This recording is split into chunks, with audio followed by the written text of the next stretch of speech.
Om Swastiastu, Assalamualaikum warahmatullahi wabarakatuh. Shalom, namo buddhaya, salam sejahtera bagi kita semua. Perkenalkan, nama saya Desi Purbasari Darmawan, NIM 19085111060. Pada video kali ini, saya akan menjelaskan mengenai penentuan timbal dalam air dan sedimen. Adapun tujuan pada praktikum kali ini, yang pertama yaitu untuk mengetahui kandungan logam berat timbal pada air dan sedimen. Yang kedua, mengetahui prinsip kerja penentuan kadar Pb dengan metode spektrofotometer serapan atom.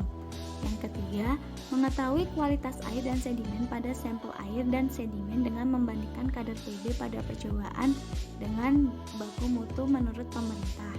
Dan yang keempat, mengetahui faktor-faktor yang mempengaruhi kadar Pb dalam sampel.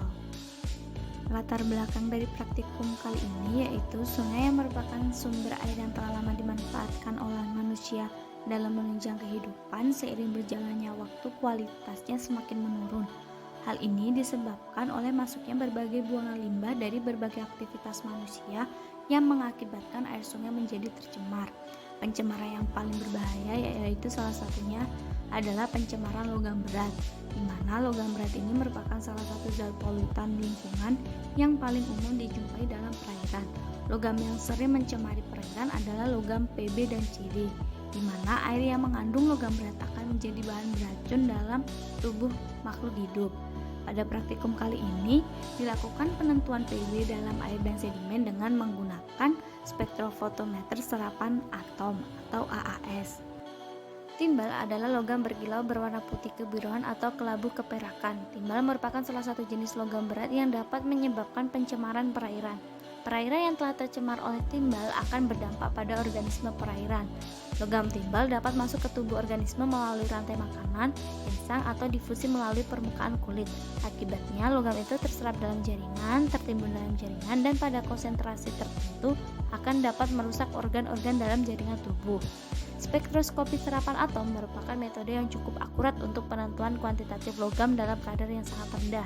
Cara ini sangat penting dalam analisis farmasi, karena unsur seperti arsen, antimon, timbal, dan merkuri dapat ditentukan secara selektif dan peka dengan batas kepekaan di bawah 1 mg per mililiter.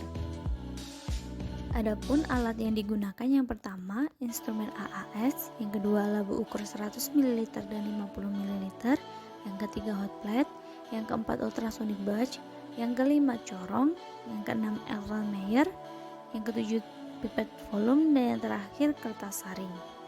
Adapun bahan yang digunakan yaitu sampel air, sampel sedimen, air suling, Pb nitrat, asam nitrat pekat 1%, dan aqua regia. Prosedur percobaan yang pertama yaitu penentuan Pb dalam air. Diambil sampel air sebanyak 20-50 ml, kemudian ditambahkan 5 ml HNO3 pekat, dibuat larutan belangko dengan cara yang sama. Selanjutnya, ditimbang 0,0160 gram Pb nitrat, kemudian dilarutkan dalam asam nitrat 1% sampai volume 100 ml sehingga diperoleh konsentrasi Pb 100 mg per liter. Disiapkan 3 buah labu ukur 100 ml, diisi masing-masing dengan 1 ml, 2 ml, dan 4 ml larutan standar Pb 100 mg per liter. Selanjutnya diencerkan masing-masing labu yang sudah berisi standar sampai tanda batas sehingga diperoleh konsentrasi Pb 1 mg per liter, 2 mg per liter, dan 4 mg per liter. Selanjutnya diukur nilai absorbasi larutan-larutan di atas pada panjang gelombang 283,3 nanometer. Yang kedua yaitu penentuan Pb dalam sedimen. Pertama, 1 gram sampel sedimen dilarutkan dengan 10 ml reverse aqua regia, kemudian campuran didigesti dengan ultrasonic bath pada suhu 60 derajat Celcius selama 45 menit. Kemudian, campuran dipanaskan dengan hot plate pada suhu 140 derajat Celcius selama 45 menit, kemudian campuran disaring. Filtrat yang dihasilkan kemudian diencerkan menjadi 50 ml. Selanjutnya sampel siap diukur dalam instrumen AAS. Adapun data pengamatan yang diperoleh sebagai berikut. Untuk menentukan kadar Pb dalam air dan sedimen, hal yang pertama dilakukan yaitu menentukan persamaan regresi linier yang diperoleh dari memplot antara konsentrasi larutan standar dengan nilai absorbansi. Persamaan regresi linier yang diperoleh yaitu Y sama dengan 0,2208X minus 0,0084. Pada penentuan kadar Pb dalam sampel, nilai absorbansi sampel disubstitusikan ke persamaan regresi, sehingga akan diperoleh nilai dari konsentrasi Pb. Pada sampel air 1, 2, dan 3, diperoleh nilai konsentrasi Pb secara berturut-turut yaitu 0,4819 mg per liter, 0,5000 mg per liter, dan 0,4411 mg per liter, dengan nilai kadar Pb rata-rata sebesar 0,4743 mg per liter. Sedangkan pada penentuan kadar Pb dalam sedimen digunakan rumus C kali V per M,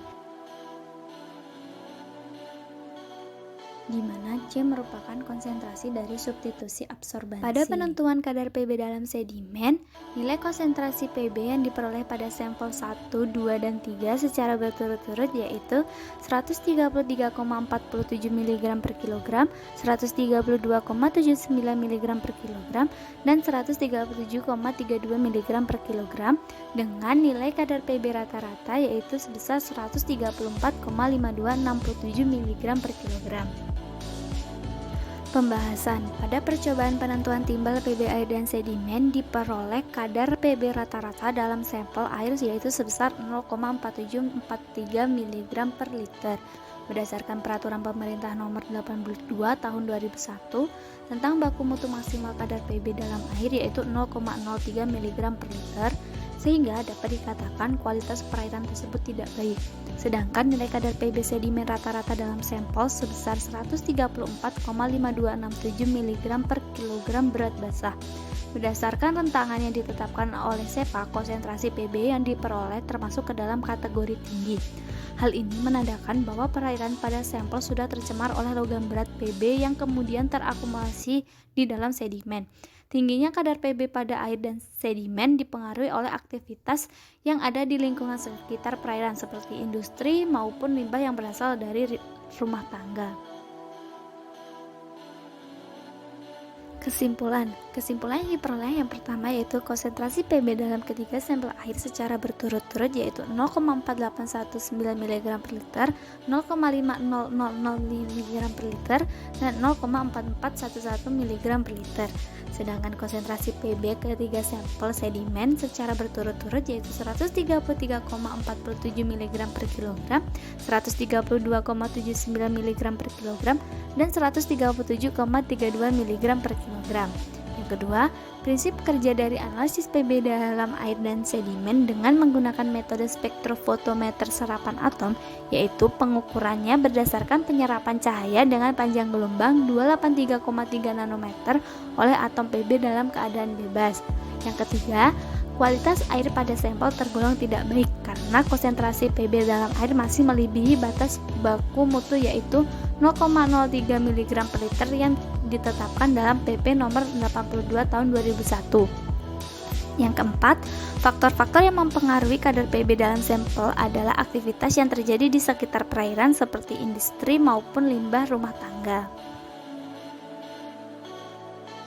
Berikut adalah sumber-sumber yang digunakan untuk menyusun praktikum kali ini. Sekian pemaparan pada praktikum kali ini. Jika ada kesalahan kata, mohon dimaafkan. Akhir kata saya ucapkan terima kasih.